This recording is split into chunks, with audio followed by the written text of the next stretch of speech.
안녕하세요. 전국의 학생 여러분, 맹은지 선생입니다. 지난 시간엔 우리가 한용운 시인 그리고 김영랑 시인에 대해서 했었죠. 한용운 시인은 시인이면서 그리고 승려이면서 그리고 독립운동가라고 했었고, 김영랑 어때요? 영랑, 애교가 많고 운율을 좋아하고 리듬감을 좋아하고 색채를 좋아하는 시인이라고 했었죠. 그 다음에 이번 시간에는 백석 시인을 배울 텐데, 이 백석 시인이 사실 선생님 공부할 때만 해도 많이 중시되지 않았었어요. 근데 어느 때부턴가 점점 중시됐어. 그 이유가 백석 시인은 어쨌든 월북 시인이거든요. 북한으로 넘어간 시인이니까 당연히 우리나라 입장에선 달갑지가 않잖아. 그래서 실제 국가고시와 관련해서는 시험에 잘 안 냈었는데, 최근에는 그런 게 좀 벽이 무너지면서 잘 시험에 출제하고 있는 추세예요. 이 백석 시인이랑 오장환 시인이라는 시인이랑. 그 중에 백석 시인은 한국인이 가장 좋아하는 시인 1위가 윤동주잖아요. 근데 백석 시인의 외모를 본다면은 그 순위가 바뀔 것 같은 게 정말 잘생겼어. 이 당시에 파마 머리를 뽀글뽀글 하는 사람이 드물었거든요. 근데 머리를 딱 여기는 없어. 이런 거를 뭐라 그러더라? 이런 댄디컷? 아무튼 여기가 없는데 위에는 뽀글뽀글해. 근데 얼굴은 잘생겼어. 약간 공유 느낌이라고 해야 되나? 좋죠. 공유 느낌인 거야. 그래서 백석 시인은 잘생기고 거기다가 부잣집이었고 키도 컸고 그리고 상남자였어. 완전 남자. 요즘에 그런 걸 츤데레라고 한다면서요. 츤츤거린다고 약간 툴툴거리는 거를, 그런 남자였어. 그래서 이 백석 시인의 유명한 일화가요. 이 백석 시인이 좀 젊을 때, 20대 때겠죠. 젊을 때 사람들 다 같이 모여있는 자리에 좀 늦게 갔대요. 근데 그 자리에는 남자들도 있고 여자들도 있고 뭐 술자리인 거야. 있는데 그 자리에 백석 시인이 딱 늦게 가자마자 이렇게 뚝 보는데 한 여자가 눈에 딱 꽂히는 거지. 그래서 그 자리에 처음 본 여자한테 뚜벅 가서 처음에 딱 한 말. 자야라는 여자야. 자야. 그냥 이름도 모르죠. 그냥 너 나랑 결혼하자. 생각해봐요. 공유필라는 남자가 나한테 오더니 갑자기 결혼하자. 웬 박력 있죠. 그래. 우리가 외모를 안 본다고 해도 어쩔 수가 없어. 잘생긴 남자가 결혼하자 하면은 맞아요 이러고, 만약에 내 맘에 안 드는 남자, 원래 사람은 자기 기준이 있으니까 내 맘에 안 드는 남자가 나한테 결혼하자 하면 얘 뭐야 이러잖아. 그쵸? 어쨌든 백석 시인은 그런 시인이야. 그럼 잘 들어요. 이렇게 해서 잘 살았어. 그리고 집안도 잘 살았고 집에 돈도 많았고, 어쨌든 글을 쓴다는 거는 지식도 어느 정도 있었다는 거거든요. 지식도 있었고 그리고 외모도 괜찮았고 얼마나 승승장구하겠어. 엄친하죠 거의. 근데 이 백석 시인이 이제 북한으로 넘어간 거야. 북한으로 넘어가면서 가족이랑도 헤어지고 돈도 하나도 없고 혼자가 된 거야. 그럼 생각해봐요. 과거에 비해서 현재가 낮아졌을 경우에는 당연히 과거를 생각하게 돼 있어요. 만약에 과거에 비해서 내 현재가 높아졌어. 과거에 나는 찌질했고 뭐 뚱뚱했고 돈도 없었고 이랬는데 지금은 완전 살도 빠지고 돈도 많아지고 멋있는 남친도 있어. 그러면은 과거에 내가 그냥 그랬었지 하고 잊고 싶어 해. 근데 과거는 완전 잘 나갔죠, 백석 시인. 근데 현재는 친구도 없고 가족도 없고 돈도 없고 아무것도 없어. 되게 힘들겠죠. 그래서 백석 시인은 그런 것 때문에 많이 힘들어하는 모습의 시를 많이 썼어. 그러면 그 안에 숨어있는 백석 시인의 감정은 어떤 감정일까? 고향에 대한 그리움. 그쵸? 내 고향 좋았는데. 그리고 현재에 대한 슬픔, 자괴감. 이런 감정들이겠죠? 그런 감정들을 한번 살펴볼 텐데, 우선 백석 시인은 공동체, 함께 있는 걸 되게 중시했고, 떨어지는 걸 싫어했던 것 같아. 원래 사랑하는 사람끼리 꼭 붙어 있어야 된다라는 주의가 있고, 장거리 연애는 안 돼 이런 주의가 있고, 장거리 연애도 괜찮아 라는 주의가 있잖아. 근데 백석 시인은 장거리 연애는 안 돼 이런 거여서 딱 내 옆에 붙어 있어. 주말 부부는 안 돼. 이런 느낌인 거야. 그럼 수라라는 작품부터 볼게요. 이 수라는 지옥에 가면은 지옥에 여러 가지 그 관문이 있대요. 어떤 데는 불로 계속 막 몸을 데우는 관문, 어떤 데는 뭐 물 계속 치는 관문 이런 거 있대잖아요. 그 중에 수라라는 데는 아수라라고 하죠. 막 정신없는 곳, 지옥 중에 정신없는 곳을 수라라고 하는데 지금이 수라의 상태라는 거야. 어떤 상태인지 한번 봅시다. 거미 얘기가 나올 건데 한번 선생님 잠깐 옆으로 오세요. 오늘 백석 시인을 하기로 했죠. 백석. 이름도 왠지 멋있어. 외자야, 외자. 백석, 서가. 백석 시인의 첫 번째 작품은 수라라는 작품이죠. 이 수라는 아수라고요. 그 다음에 두 번째 작품은 남신이주의 저 북한이죠, 북한. 그 다음에 유동이라는 동네가 있어. 유동골뱅이 알아요? 유동. 그 다음에 박시봉방. 이 유동은 다른 유동이에요. 다른 지명의 유동. 박시봉방. 박시봉의 방. 이런 시가 있어요. 이 시 두 개를 볼 건데 어쨌든 백석 시인에 대해서 선생님은 얘기해 줬어요. 선생님이 얘기해 준 건 수다 떨라고 얘기한 게 아니라 백석 시인이 적어도 이런 이미지다라는 건 알아주라고 얘기한 거예요. 잘생긴 공유 이미지의 귀공자지만 나중에 북한에 혼자 떨어진 사람. 됐죠? 그럼 한번 봅시다. 수라라는 작품에서는 아수라 된 내용이 나오고요. 거미 얘기가 나올 거예요. 거미 가족에 대한 얘기인데 이 거미 가족 얘기를 하는 건 결국은 백석이 본인 얘기를 하는 거거든요. 여기에 화자인 내가 거미 가족을 보면서 어떤 생각을 하고 있는지 그 생각을 정리하면 되겠죠. 그 다음에 남신이주, 유동, 박시봉방에서는 이 방에서 내가 하고 있는 생각들이야. 역시 화자인 내가 이 공간에서 이 남신이주, 유동, 박시봉방이라는 공간에서 어떤 생각을 하고 있는지 정리하면 되는 거죠. 여기서는 백석 시인의 시에서는 생각만 정리하면 돼요. 그럼 우리 같이 해봅시다. 너무 긴장하지 말고 찬찬히 보면 돼요. 봅시다.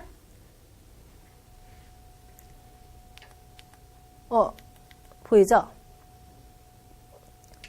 여기에 보면은 거미 새끼 하나 방바닥에 날인 것을 나는 아무 생각 없이 문 밖으로 쓸어버린다라고 했어요.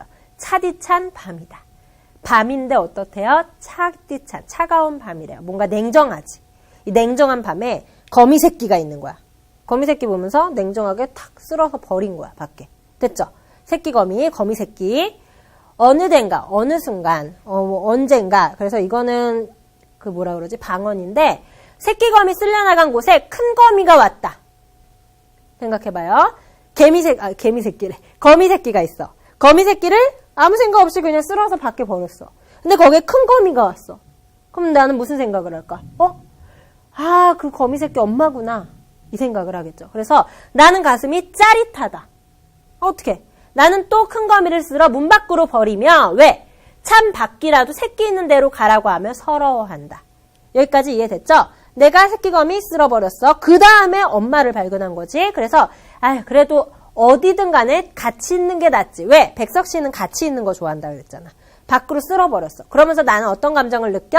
가슴이 짜릿했고요. 서러워했다고 했어. 이거 이따가 정리해 줄게요. 그 다음에 잘 봐요. 아우 가슴 아파. 이렇게 해서 아린 가슴이 싹기도 전이다. 낫기도 전이다. 어디에서 좁쌀만한 알에서 갓 깨인 듯한 발이 채 서지도 못한 무척 작은 새끼 거미가 이번에는 큰 거미 없어진 곳으로 와서 아물아물거리는데 이러고 있는 거야. 어떡해. 나는 가슴이 메이는 듯하다. 이게 사람이라고 생각해봐. 7살짜리 애가 있어. 7살짜리 애가 있어. 아예 귀찮아 하고선 밖으로 내쫓았어. 그때 그 다음에 엄마가 와서 네 어딨어요 그래 맞아요 밖에 있어요 하고 밖으로 또 내쫓았어. 그랬더니 이번에는 갓 태어난 지 한 열흘 지난 듯한 아기가 거기서 응애응애 울고 있는 거야. 걔를 밖으로 이제 내쫓아야 될지 아니면 어떻게 될지 막 불안하잖아. 그거야. 그래서 나는 가슴이 메이는 듯하다. 내 손에 오르기라도 하라고. 내 손에 올라와야지 내가 데려다 줄 거 아니냐. 나는 손을 내어 미나 분명히 울고 불고할 이 작은 것은 나를 무서이 달아나 버리며, 그러니까 나 무서워하며 달아나 버리며 나를 서럽게 한다. 봐요. 여기서는 가슴이 메인 듯하다. 나를 서럽게 한다. 계속 나의 감정 나타나죠? 그 다음에 나는 이 작은 것을 고이 보드러운 종이에 받아 또 문 밖으로 버려야겠죠. 이것의 엄마와 누나나 형, 그러니까 거미 새끼는 누나 아니면 형이겠죠. 누나나 형이 가까이 이것의 걱정을 하며 있다가 쉽게 만나기나 했으면 좋으련만 하고 슬퍼한다라고 했어요. 여기서의 주제는 뭘까? 그 셋이 다시 만났으면 좋겠다라고 생각함. 이게 주제예요. 됐죠? 그럼 다시 옆으로 봅시다. 백석 시인의 수라라는 작품을 봤죠? 내가 지금 정말 내가 의도치 않게 거미 가족을 다 해체시킨 거죠. 얘네들을 얘가 해체시킨 거야. 그래서 지금 나의 감정을 정리하면 되는데 처음에 거미 새끼 하나 이렇게 했을 때는 아무 생각 없이 냉정하게 차디찬 밤이잖아. 아무 생각 없었어. 다시 얘기해서 생각이 별로 없었어. 그러다가 큰 거미가 왔을 때야 나는 가슴이 짜릿했다고 했고 이 큰 거미를 밖에 같이 버리면서 서러워한다라고 했어. 그 다음 마지막에 알에서 갓 깨인 듯한 새끼거미 있죠? 이 새끼거미를 봤을 때는 어떻대요? 가슴이 메인다 그리고 서럽게 한다라고 했죠? 그래서 가슴이 메임, 서러움. 이 두 번째 감정보단 더 큰 감정이겠죠? 서러움. 그 다음에 나는 얘네들이 어떻게 했어? 만났으면 좋겠다라고 해서 재회를 만남을 거미 가족의 만남을 소망하며 마지막에 서러워한다, 슬퍼한다라고 했죠? 슬픔. 근데 좀 웃긴 게 본인이 다 이렇게 만든 거잖아. 그리고 본인이 슬퍼하고 안타까워해. 마치 그런 것 같아. 막 거미 한 마리씩 죽이면서 안쓰러워, 불쌍해 이런 것 같아. 그치? 어쨌든 거미 가족에 대한 나의 생각이 이렇게 정리를 했죠. 여러분들이 지금 시에서 중요한 화자를 보면서 그 화자가 어떤 생각을 하고 있는가 정리를 하고 있어요. 다시 얘기해서 시든 노래 가사든 간에 머릿속의 생각이죠, 결국은. 머릿속의 생각을 겉으로 언어로 표현하는 거예요. 그쵸? 그래서 그 머릿속의 생각을 다시 이제 언어로 표현했으니까 그걸 다시 생각으로 집어넣을 수 있어야죠. 그래서 나는 이런 생각을 했네 라고 정리할 수 있어야죠. 그쵸? 결국은 백석의 수라에서의 주제가 뭐예요? 마지막에 있죠.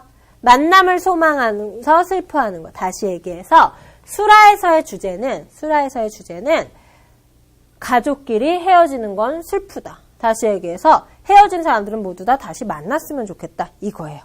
그쵸? 그래서 여기에서는 헤어지는 건 슬프다. 헤어진 사람이 다시 만났으면 좋겠다. 이런 얘기를 계속 길게 쭉 하는 거죠. 이걸 조금 어렵게 얘기해서 붕괴된 가족 공동체에 좀 어려워요. 재회를 소망한다. 쉽게 풀면 뭐라고요? 헤어진 가족들이 다 만났으면 좋겠어. 다시 쉽게 생각하세요. 수라의 주제는 뭐라고요? 마지막 줄에 나와 있죠? 헤어진 가족이 다시 만났으면 좋겠어. 됐죠? 여기까지. 그 다음에 핵심 정리로 가면요. 여기에 주제는 그대로 써있죠. 붕괴된 가족 공동체 회복에 대한 소망, 재회에 대한 소망. 그 다음에 어조를 봤을 때, 말투를 봤을 때 연민의 말투, 슬픔의 말투, 이런 말투죠. 그 다음에 특징은요. 첫 번째, 어쨌든 거미니까 대상이고 자연물이라고 볼 수 있죠. 이걸 통해서 인간사, 인간의 세상의 역사, 인간의 아픔을 보는 작품이에요. 그 다음에 두 번째, 시적 대상의 의인화를 통해 엄마 거미, 새끼 거미, 누나 거미 이러잖아. 그쵸? 주제를 형상화, 눈으로 보이게 하고 있죠. 세 번째, 지금 47쪽이야. 거미를 문 밖으로 버리는 반복된 행동이 시상을 전개하고 있죠. 시의 의미 한번 봅시다. 우선 차디찬 밤의 의미는 중요하죠. 왜냐면요. 아무 생각이 없어. 거미 가족에게 차디찬 밤이야. 아무 생각 없이 나는 버렸는데 밤에 버렸어. 그러면 밤에 밖은 굉장히 춥겠죠. 차갑죠. 그런데도 여기에 버려진 거야. 차디찬 밤은 거미 가족의 실현. 맞아요? 그게 될 수도 있고요. 나의 차가운 마음일 수도 있고요. 그런 걸 부각을 했어요. 그 다음에 문 안과 문 밖이 나뉘죠. 문 밖은 거미들이 다시 만나는 공간이고요. 문 안은요, 내가 있는 공간이죠. 그러면 여기서 문 밖과 문 안 중에서 결국은 나는 어디에서 이들이 만나길 바라고 있는 거예요? 문 밖에서. 문 안에서는 지금 계속 헤어지게 하고 있잖아. 나는 계속 거미가 있어봤자 또 버릴 거잖아. 그치? 그러니까 문 밖에서 만나라라고 하고 있는 거죠. 힘들어도 만나라. 니네들이 환경이 힘들어도 만나라. 그 다음에 뭐 아무리 힘든 일이 있어도 같이 힘들어라 이거죠. 얼마 전에 그 비행기가 추락한 사건이 일어났어요. 비행기가 추락을 했는데 우리나라 아니고 추락을 했는데 비행기 안에 승객이 전원 사망했다고 하는데 거기서 선생님이 좀 놀란 게 그 비행기 안에 승객들이 전원 사망하는데 그 구명조끼를 입지 못할 정도로 급박한 상황이었대요. 근데 그 시신 중에 두 시신이 손을 꼭 붙잡고 있더래. 마음 아파. 그러니까 누구 한 명이 살겠어 이게 아닌 거야. 그냥 손을 꼭 붙잡고 그냥 하는 거지. 그래가지고 같이만 있으면 어디라도 좋다. 죽어도 좋다 막 이런 거지. 마음 아파.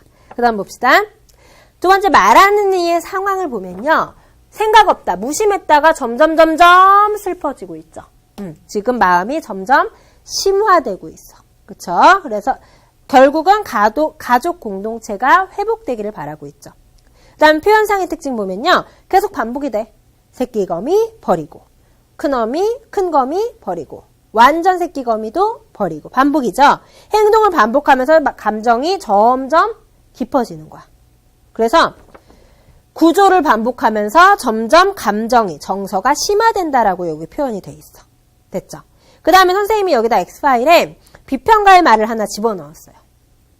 이걸 한번 같이 읽어보고 수라를 마무리할게요. 보여요? 48쪽. 이 시는 가족을 잃고 헤매는 거미에 대한 연민의 감정을 표현했죠.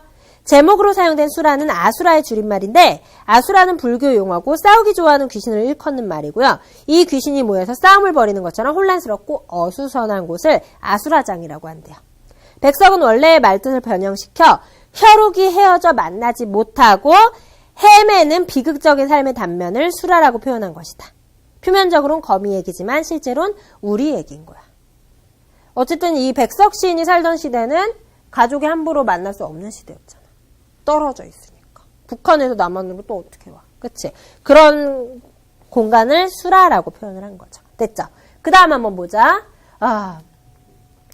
이렇게 곱게 자랐다고 해야 되나? 어쨌든 큰 불편 없이 자라던 사람이 혼자 딱 북한에 던져졌어, 거의. 그럼 얼마나 힘들겠어. 그치? 마음도 힘들고, 주변에 친구도 없고, 외롭고, 거기다가 돈도 없고, 춥고, 배고프고, 얼마나 서러워. 그런 감정이 여기에 또 나타나. 한번 볼까요? 어느 사이에 나는 아내도 없고, 또 아내와 같이 살던 집도 없어지고, 그리고 살뜰한 부모며 동생들과도 멀리 떨어져서 그 어느 바람 새인 쓸쓸한 거리 끝에 헤매였다. 헤맨다는 건 방황이죠. 그러니까 어느 순간 나도 모르게 이렇게 됐네 이거야. 아무도 없네 주변에. 됐죠 여기까지. 바로 날도 저물어서 바람은 더욱 세게 불고 추위는 점점 더 해오는데 나는 화자인 나는 어느 목순의 집. 박시봉이라는 사람이 직업이 목수인가 봐요. 그러니까 목순의 집 헌 사슬 낀 한 방에 들어서 쥔을 붙이었다라고 했어. 여기까지 한번 보자. 여기에 보면은 나는 지금 아무도 없어. 그 다음 어느 사이에 나는 타향에 온 거야. 쥔을 붙였다는 건 새빵 얻어서 산다라는 거죠. 이 새빵이 그 전세랑은 달라 또. 월세 말고 약간 사글세 느낌? 그러니까 15일에 한 번씩 돈 내는 느낌? 그러니까 정말 조금의 돈을, 많지 않은 돈을 계속 내야 되는 상황인 거야. 근데 그 돈도 많이 없는데. 어쨌든 새빵 얻어서 그 방 하나에 살고 있는 거야. 박시봉이라는 목순의 집 방에. 여기까지 됐죠. 그 다음 두 번째. 이래하여 나는 이 습내 나는 춥고 누긋한 방에서 낮이나 밤이나 나는 나 혼자도 너무 많은 것 같이 생각하며. 이런 기분 알아요? 내가 버거운 기분? 막 뭐라 그래야 되지? 나 혼자도 너무 많은 거야 지금. 나도 감당이 안 되는 기분. 내가 지금 버는 거에 비해 너무 많이 먹어. 아니면 내가 지금 뭔가 뭐라 그러지? 욕심이 많은 거야. 그래서 이것도 사고 싶어 하고 이것도 사고 싶어 하고 이것도 사고 싶어. 그게 나 스스로 감당이 안 되는 거야. 어떻게 하면서 막 뭐 하나를 업은 듯이 그런 기분인 거죠. 다롱배기에 북떡불이라도 담겨오면까지. 여기까지. 지금 나는 나를 버거워하고 있고요. 혼자 외롭게 살고 있고요. 그쵸? 그래서 여기에서 여러분들이 봐야 될 거는 다시 옆으로 와서 백석 시인은 나는 나라고 표현이 돼 있죠. 이 남신이주 유동 박시봉방이라는 공간에서 거의 화자가 시인이죠. 이건. 그쵸? 박시봉방에서 어떤 감정을 느끼고 있죠? 아무도 없어. 헤맸다. 외롭다. 아무도 주변에 없으니까 외로움을 느끼겠죠.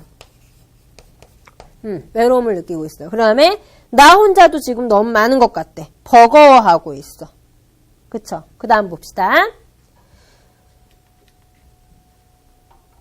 이제 불이 이제 조그맣게 있으니까 추우니까 이것을 안고 손을 쬐며 제 위에 뜻없이 글자를 쓰기도 하며 또 문 밖에 나가지도 않고 자리에 누워서 머리에 손깍지 베개를 하고 굴기도 하면서 그냥 뭐 집에서 뒹굴뒹굴 된다는 거죠. 근데 뒹굴뒹굴 되는데 그냥 아무 뜻 없이 계속 아무 생각 없이 뒹굴뒹굴 되는 거야. 근데 마음은 슬픈 거지. 나는 내 슬픔이며 어리석음이며를 소처럼 연하여 계속해서 새김질하는 것이다. 다시 한번 생각하고 또 생각하고 뭘? 슬픔을 어리석음을. 너 정말 슬퍼. 정말 외로워. 왜 난 혼자인 거지?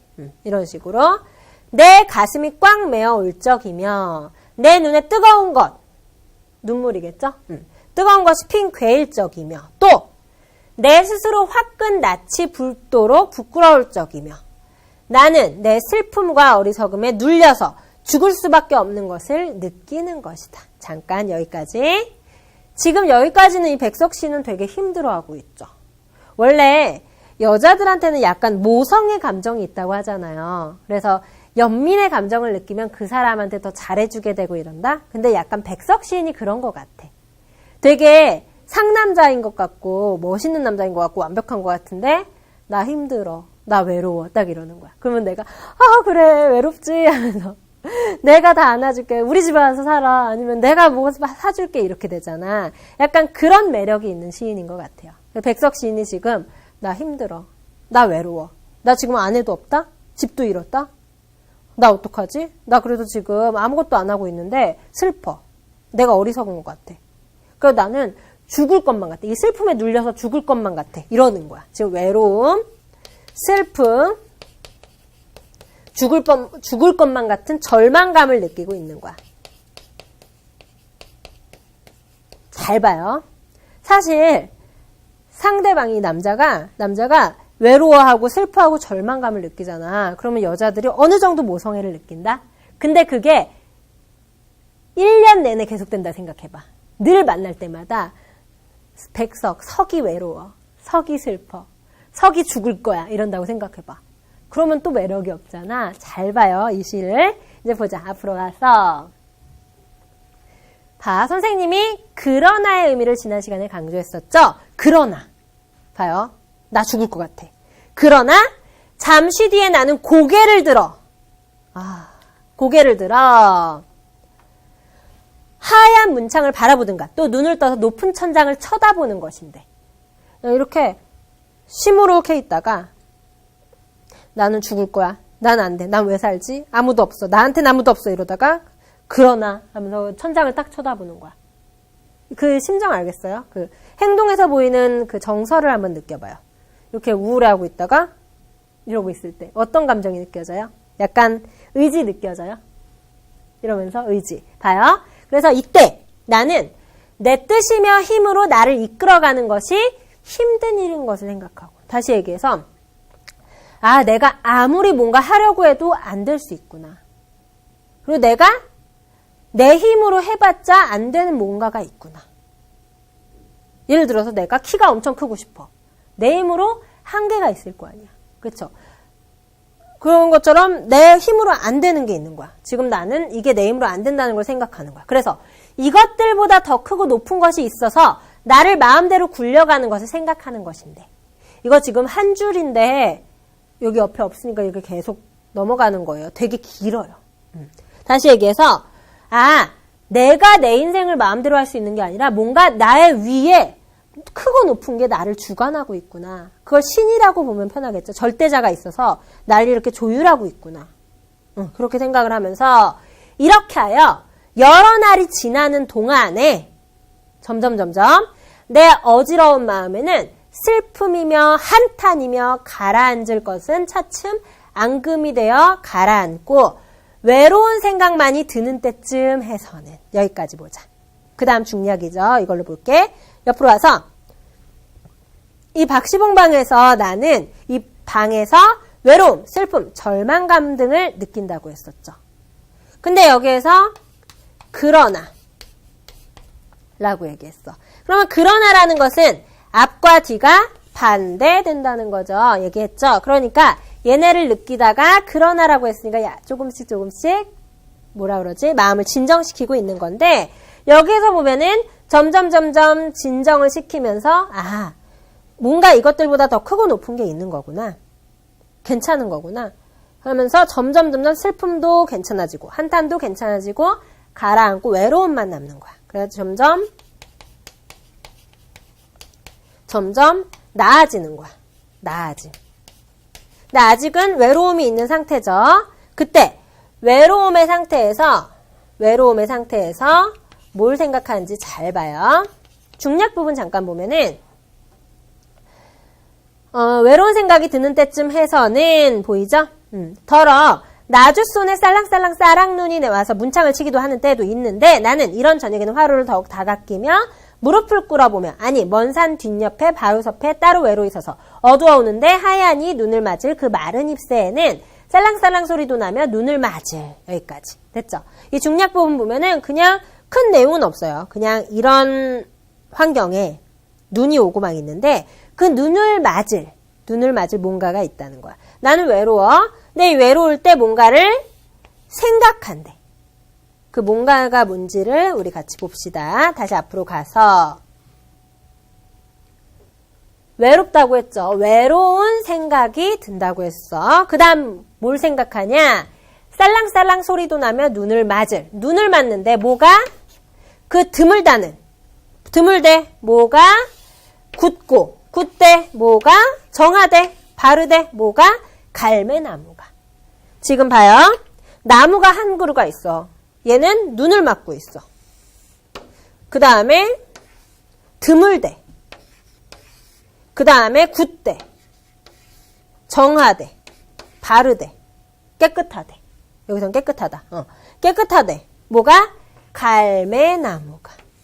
갈매나무가 무슨 나무인진 몰라. 그냥 은행나무 정도로 여러분들이 생각해봐. 그냥 겨울에도 자라는 나무, 소나무 정도? 그래, 소나무. 갈매나무라는 나무를 생각하는 것이었다. 다시 이거야. 백석 시인은 엄청 힘들어하죠. 절망 상태죠. 절망 상태에서 점점 이거 내가 어떻게 할 수 없는 거구나. 운명으로 받아들여야 되는구나 라고 생각하면서 그냥 외로워만 하고 있다가 뭘 생각해? 갈매나무라는 나무를 생각하는 거야. 그럼 여기서 갈매나무를 생각한다의 의미를 봐야 돼요. 그러려면 갈매나무를 뭐라고 얘기했나를 봐야 돼요. 보이죠? 눈을 맞고 있대, 드물대, 굳고, 정하대. 깨끗하대. 다시 와서 외로울 때 내가 생각하는 건 갈매나무야. 근데 이 갈매나무는 어떻다고 했냐면은 굳고 정한 갈매나무라고 했어. 다시 얘기해서 나는 지금 외로워하고 슬퍼하고 절망감에 있잖아. 다시 얘기해서 인생이 막 흔들리고 있고 뭔가 우유부단해 보이고 이러잖아. 그럴 때 생각하는 게 갈매나무라는 거야. 다시 얘기해서 내가 외로울 때 굳고 정한 갈매나무를 생각할래. 이거는 결국 나도 갈매나무처럼 될래랑 똑같은 거야. 다시 굉장히 힘들어해. 하지만 점점 나아져. 그러다가 나도 얘처럼 굳고 정해질래.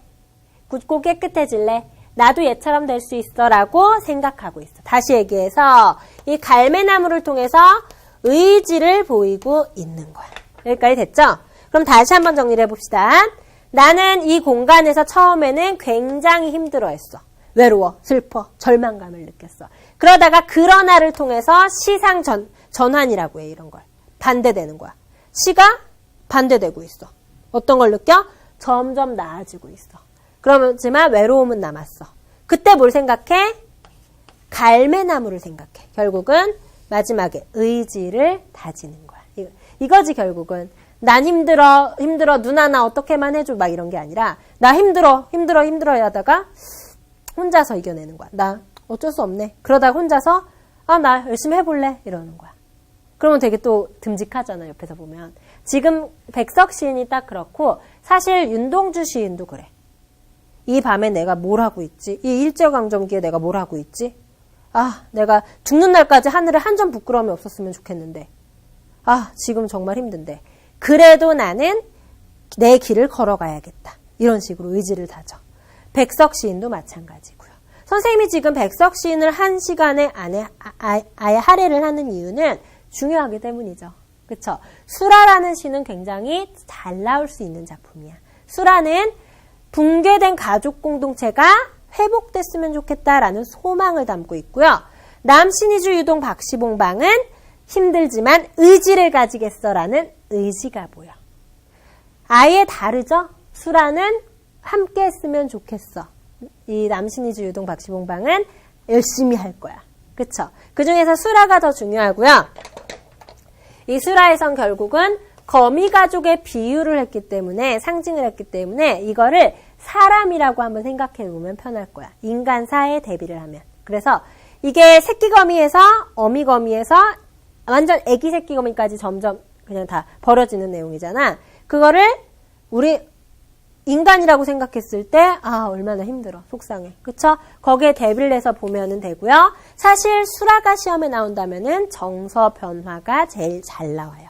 그리고 남신이주 유동 박시봉방은 여기에서는 사실 백석 시인이 어떤 사람인지 알 수 있고요. 그 다음에 갈매나무를 봤을 때 이 갈매나무를 밑줄 쳐놓고 이것과 똑같은 대상을 찾으시오 이렇게 나올 수가 있어. 그러면 여기에서요. 갈매나무를 물어볼 때 이 갈매나무는 내 마음을, 내 의지를 강하게 해주는 존재잖아. 다시 얘기해서 내 의지를 그냥 나는 의지를 가질 거야 라고 쓰지 않고 자연물이라는 거에 같이 표현을 한 거잖아. 그쵸? 그래서 이런 것들을 객관적 상관물이라고 하는데 나도 쟤처럼 될래 이거야.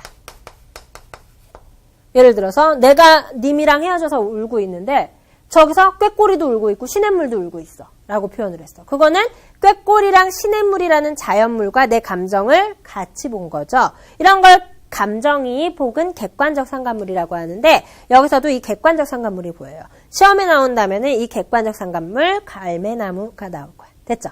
이렇게 해서 지금 이번 시간에 백석 시인을 살펴봤고요. 다음 시간에 이육사 시인을 살펴볼 거예요. 고생 많았고요. 마칠게요. 감사합니다.